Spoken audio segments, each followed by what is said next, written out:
Welcome to Lesson 13. This lesson takes place in central New York City.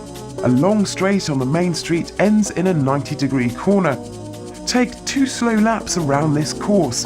As before, you'll be given plenty of time, so consider it a laid-back tour of the city. But don't be too complacent. Contact with the course boundaries means automatic disqualification. You'll be tempted to floor the accelerator on the long straight, but make sure you bring your speed down enough to take the upcoming 90-degree corner. Just as you learned in Lesson 11, remember the surrounding buildings and other signs that signify where you need to start braking. Also, be sure to drive up on the curb on the corners. Once you can create a mental picture of the course in your head, you'll be close to your goal. By pushing the R3 button on the right analog stick, you can, if you wish, turn off the ideal line indicator. Once you get used to it, try racing with this indicator turned off. Best of luck!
Welcome to Lesson 14. This lesson takes place on a section of the New York street course where two 90-degree corners are positioned consecutively, creating a double apex hairpin corner. In this lesson, you'll practice high-speed cornering on this hairpin. For double apex corners, it's best to treat the two corners as one. The racing line emphasizes corner exit speed. The trick is to ignore the first of the 90-degree corners and perfectly clip the second. This will result in the best speed possible for the upcoming straight. When you get a feel for it, try turning off the ideal line indicator. Good luck with this lesson.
Welcome to Lesson 15.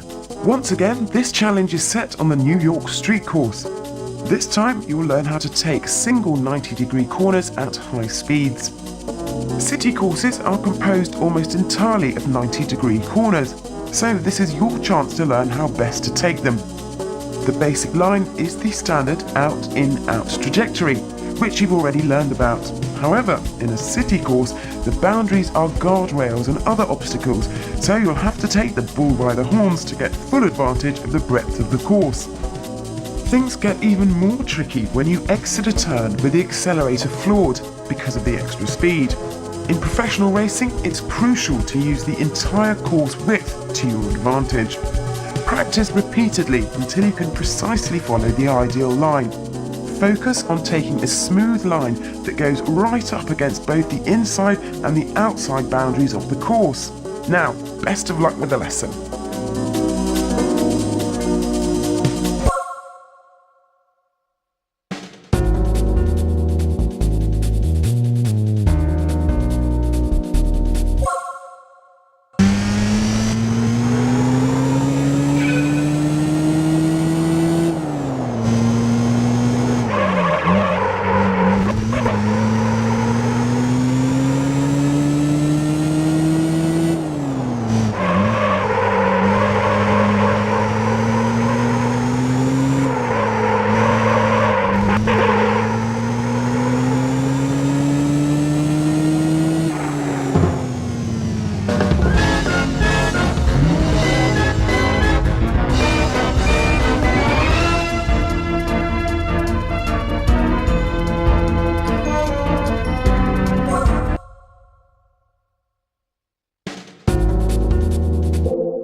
Welcome to Lesson 16.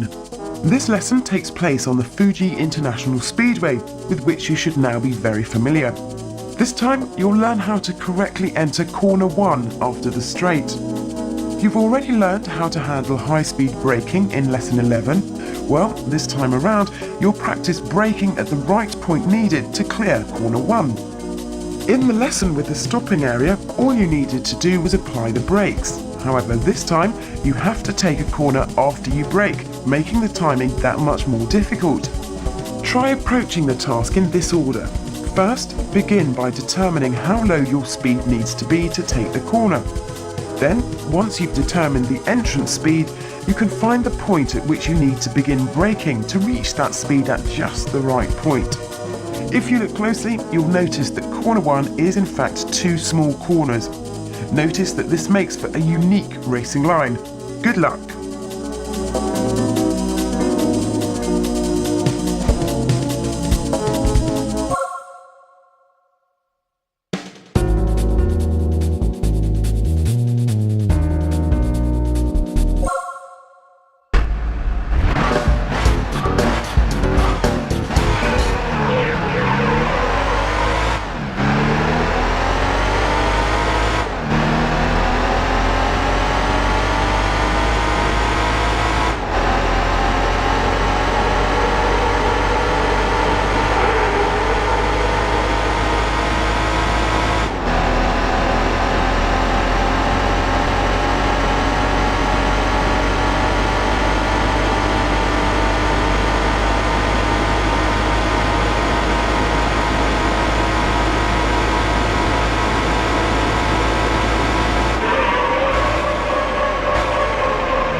Now for the next coffee break.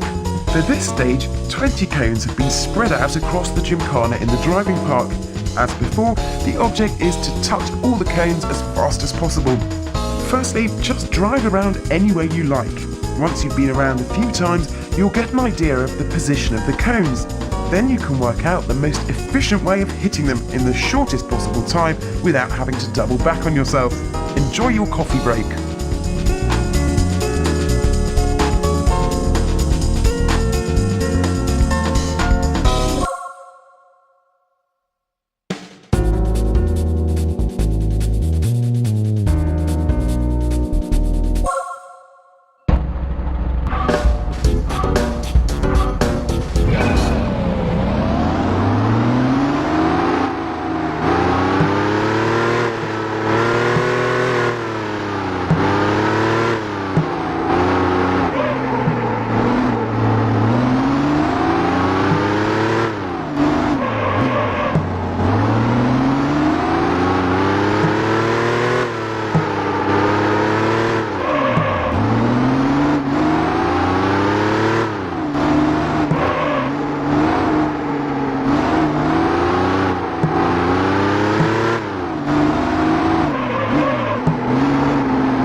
Welcome to Lesson 17.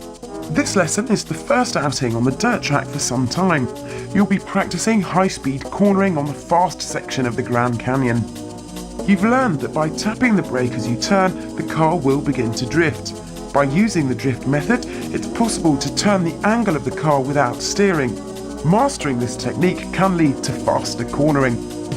Begin to turn at the entrance to the curve and apply the brake. This causes the car to slip sideways and start to drift. Next, gradually accelerate and determine the amount needed to maintain the drift. If the back wheels slip too far and the car swivels beyond the intended direction, steer the car in the direction that the back wheels are sliding. This technique is called countersteering. Practice this acceleration and countersteering until you're able to control the drift at will. Best of luck with the lesson.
Welcome to Lesson 18.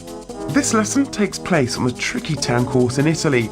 It's difficult to envisage the proper line on blind corners with low visibility, but with this lesson you can master the techniques needed to navigate such non-standard corners. When you're faced with corners that, in addition to having bad visibility, become sharper from mid-turn, it's hard to work out how to tackle them. When you enter a corner under such conditions, don't rush to take the line. Stay close to the middle of the course and get a good look at what lies ahead. The best thing to do is get back on the racing line and accelerate only after the track visibility improves. Attempting this halfway through the corner is bound to fail and won't improve your time. The trick is to wait and see how things pan out, and near the end, accelerate correctly and reposition yourself on the racing line. Take care.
Welcome to Lesson 19. For this lesson, you'll be driving on the beginner's course in the driving park that you encountered in the first lesson. Of course, this time you'll be practicing something new, negotiating chicanes. Chicanes are small opposing corners positioned on the track to force you to slow down. Your job is to complete 2 laps on this course as fast as possible through the chicanes positioned in the middle of the straight. You've had plenty of practice through small and large corners, so this time you'll need to work on taking the chicanes. See how well you can trace the ideal racing line. You'll do okay if you minimise steering from the entrance through to the exit and manoeuvre with a good rhythm. If you accelerate roughly or steer too hard during the chicanes, the car will handle poorly and you won't be able to follow the line. Remember the advice of the first lesson and keep your steering to a minimum. Best of luck!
Nice work! You've completed the blue section. Now you're ready for the red section. Think you can handle it?